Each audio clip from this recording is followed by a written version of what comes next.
Hi friends, welcome back. Sitare Zameen Par ఈ movie Google టీవీలో pay per view పద్ధతిలో స్ట్రీమింగ్ అయితే అవుతుంది. 100 రూపాయలు పే చేసి ఈ మూవీని చూడొచ్చు. తెలుగు ఆడియోలో కూడా ఉంది. తెలుగు డబ్బింగ్ అయితే చాలా బాగుంది. 2 hours 37 minutes ఉంటుంది. ఫ్యామిలీతో పాటు చూడొచ్చు. అడల్ట్ కంటెంట్ ఎక్కడ లేదు.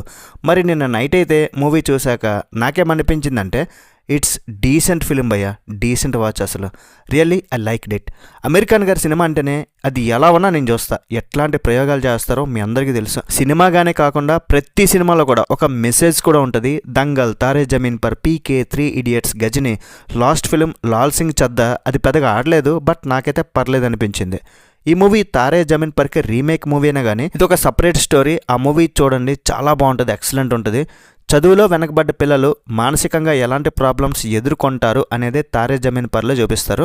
ఇదేంటంటే మానసిక దివ్యాంగులు అంటే వయసు ఎక్కువైనా సరే చిన్నపిల్లల్లా బిహేవ్ చేస్తూ ఉంటారు. సో వాళ్ళందరికీ బాస్కెట్బాల్ కోచ్గా హీరో వెళ్ళాక అతను ఎలాంటి ప్రాబ్లమ్స్ పడ్డాడు, లాస్ట్గా వాళ్ళని ఛాంపియన్స్గా చేశారా లేదనేది మూవీలో చూస్తారు. ఈ స్టోరీ చాలా మంచి కాన్సెప్ట్, కొంచెం ఎమోషన్ ఉంటుంది, బట్ లైట్ వెర్షన్లోనూ ఉంటుంది. ఎక్కడ ప్రాబ్లం వస్తుందంటే తన ఫ్యామిలీ డ్రామా జెనీలియర్తో సీన్స్ మాత్రం విపరీతమైన లాగ్ ఉంటుంది, బోరింగ్ అనిపిస్తుంది. వాటిని బాగా ట్రిమ్ చేయాల్సిందే. కొంచెం ఫ్యామిలీ డ్రామా తగ్గించి మ్యాచ్లు ఏవైతే ఉన్నాయో వాటిని ఇంకా ఇంట్రెస్ట్గా కొంచెం గ్రిప్పింగ్గా చూపిస్తే ఇంకా చాలా బాగుండేది. అండ్ తారే జమీన్ పర్ అంత రేంజ్లో అయితే ఉండదు. మ్యాక్సిమం నేను ఏ మూవీతో కూడా కంపేర్ చేయను, ఎందుకంటే కంపేర్ చేసినప్పుడే ఎవరికైనా ప్రాబ్లం వస్తుంది.